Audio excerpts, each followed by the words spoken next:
Alright, so we're gonna play some Dominaria Sealed today. This is John Mayer recording for MTGO Traders.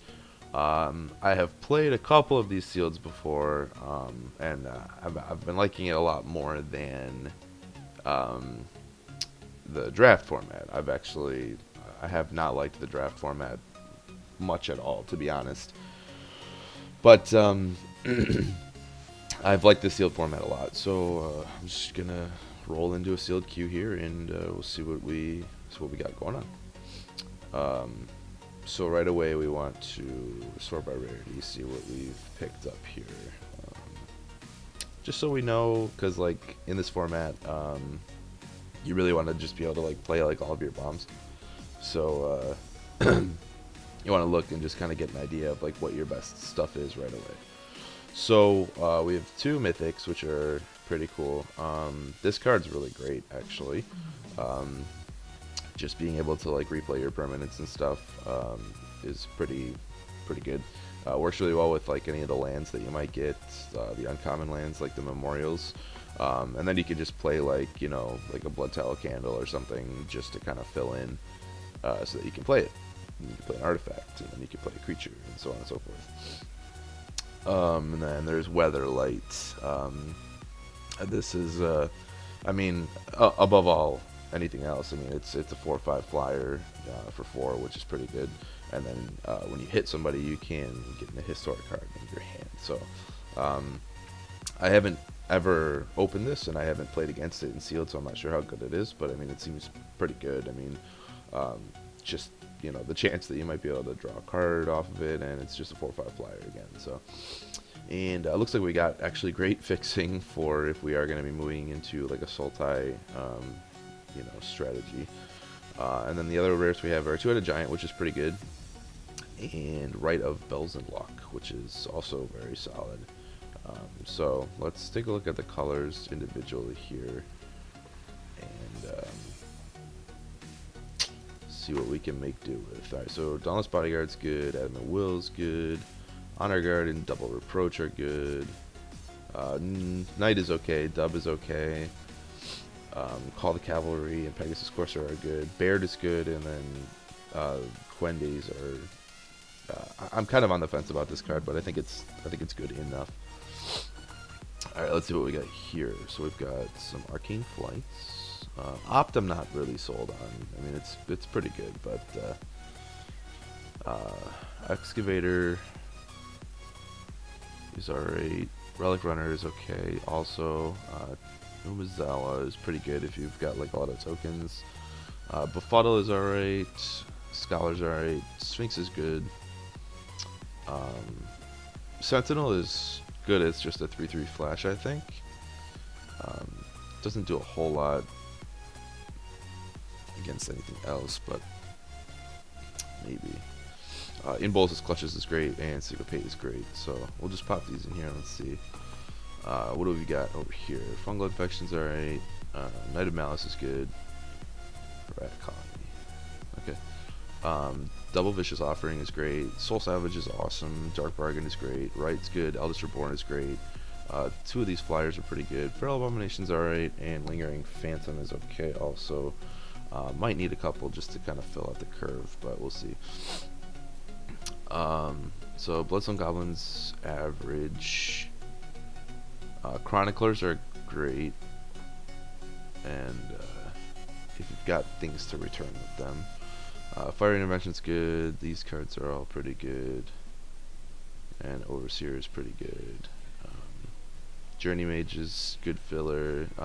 Immediately, it doesn't look like red really has what we're looking for. I mean, Fiery Intervention is probably the best card, and I'm not gonna splash for that. Red's not deep enough for us to go into it after seeing like what we've got in the colors that we want to be in. But we'll just hang these down here for a sec. All right, so Land War Elves is awesome. I actually like playing Broken Bond in the main deck. I think that there are enough targets for it.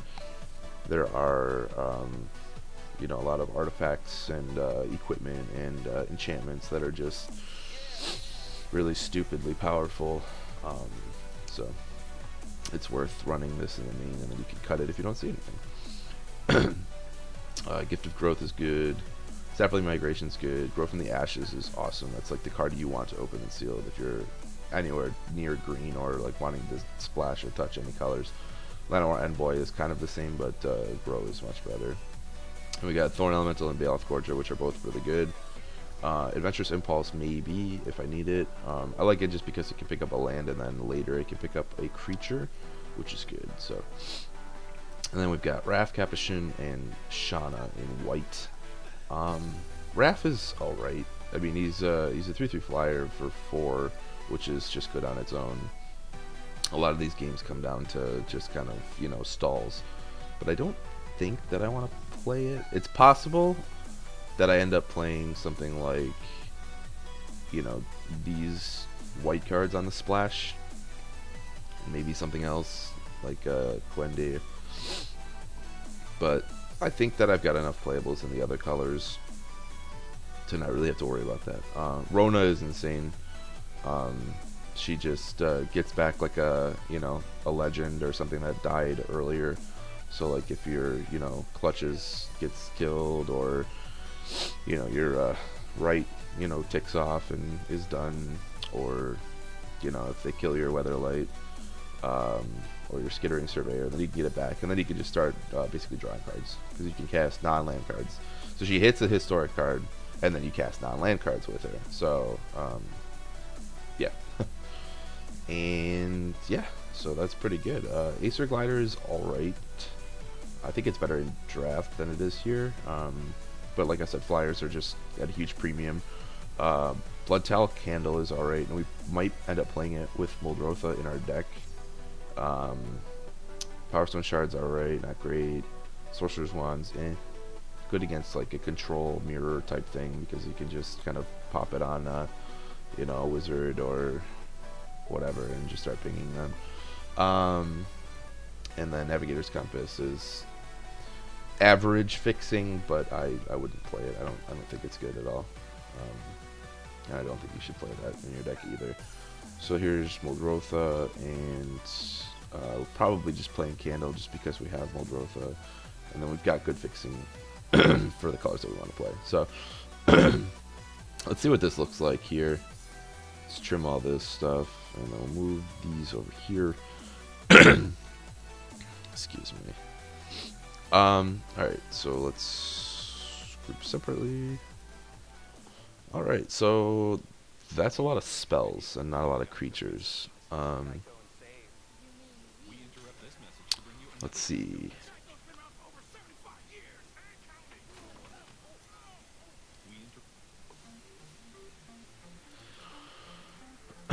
Alright, let's see. So Weatherlight is a guy, so we'll put it up there.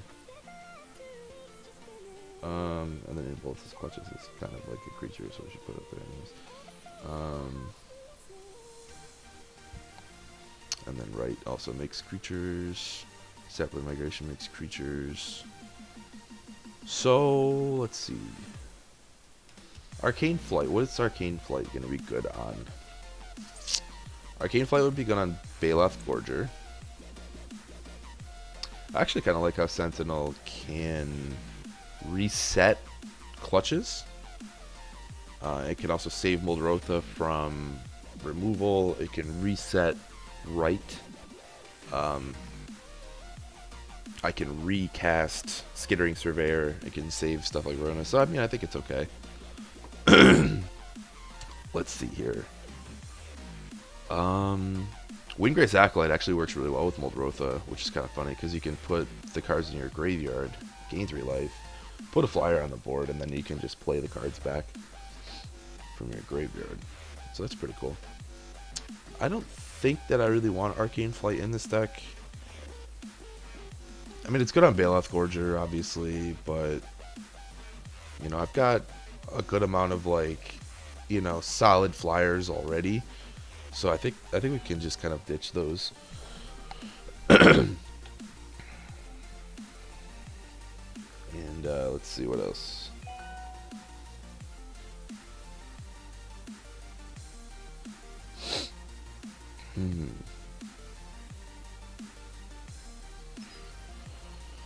Let's see.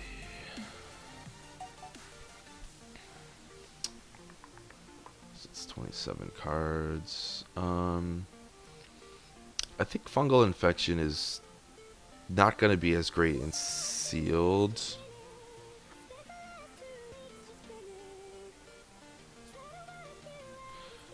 I mean, it's decent in draft, especially if you have like a Saproling theme kind of thing going on. But in sealed, I don't think it's going to be as good. You're not going to be able to pick off as many, like, you know, 1 toughness creatures and things.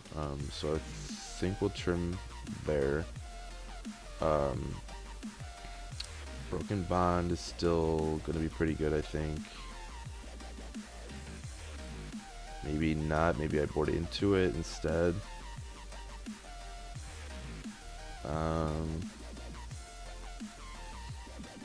Gift of Growth is probably not great either. Yeah, Gift of Growth. It's a good combat trick, but I don't think that it's where I want to be in this deck.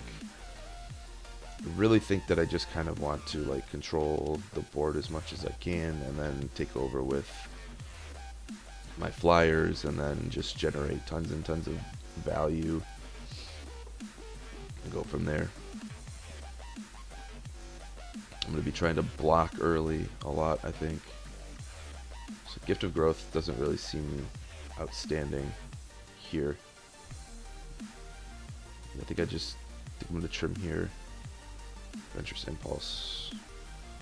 If I play against an aggressive deck, then I can kind of switch into like the white and just start like, you know, using these as control-y cards. But I mean, I've got double Vicious Offering.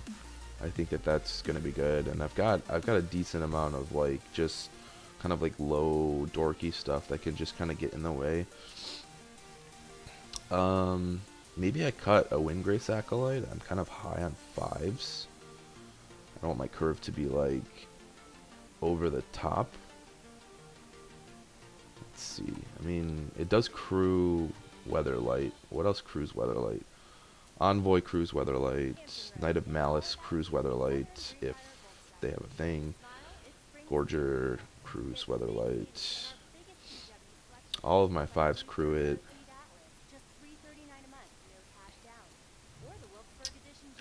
That's kind of tough.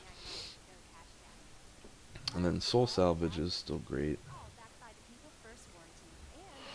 That's tough. I wonder if I just don't play Blood Tallow Candle. Does work really, really great in the late game though with Muldrotha. Because by that time you probably have 7 lands in play, so you can just cast it and then use it every turn until they kill your Muldrotha. So I don't know. It's tough.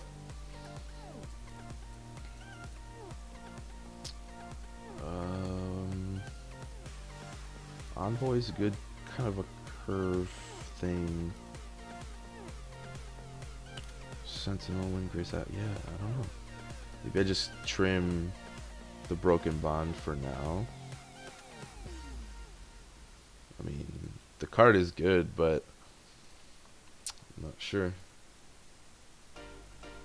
And these cards are all fine. Yeah, I think maybe I'll just start and trim the Bond, and then maybe just cut an Acolyte. I mean, I just don't want to be too high on 5s, I guess. What does that look like? Yeah, that looks pretty good. Curve-wise, I think that it's pretty nice mix of spells. I can curve pretty well. Yeah, I think I'm gonna try to run that. If I can do a lot of ground stalls stuff, I'll just bring this back in and maybe cut the Sentinel instead. I just like how Sentinel can like redraw a land with Skittering Surveyor. It can reset the Rona so that I can exile, like if my Muldrotha dies or something. I can reset Candle if I have to for whatever reason. And like if he plays a creature and I steal it, and then like he plays a bigger creature, then I can just reset it and grab something else. So yeah, I think that's pretty good, and it's also pretty good with resetting your sagas. So like if I need him to sack 2 dudes, I can do that. If I need him to make more creatures to chump or to have sack fodder for the Bells and Lock or Vicious Offerings, stuff like that. Cool. Alright, so let's add some lands here. 4, 6, 5. Let me sort by color.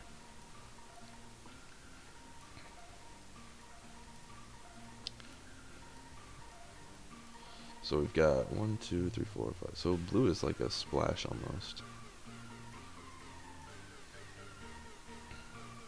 Impulse's Clutches is definitely worth splashing for, though, I'll tell you that much. 1, 2, 3, 4, 5, 6, 7. 1, 2, 3, 4, 5, 6, 7, 8, 9, 10, 11. 1, 2, 3, 4, 5, 6, 7, 8, 9. So we have the most black symbols.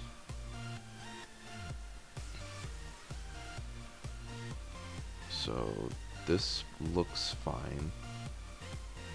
So that's 5, 6, 7 blue sources.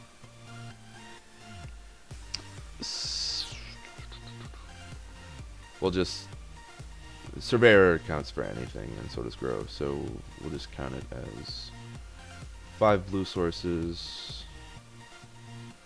Then that's 7. So it's 5, 7, 7. Yeah, that's good. I think that's fine. 5 blue sources for Bolus's Clutches, but 5, then 6, 7. I think that's fine. Bolus's Clutches is a 6 drop. You're not gonna want to play it right away, anyways. Yeah, this is good, I think. All right, cool. This looks pretty good. I think the power level is definitely there. We're gonna hope that Magic Online doesn't give us the good old, triple island, all black and green cards draws every time, and we'll hope to go from there. So stay tuned. We'll be right back for the first round. Thanks.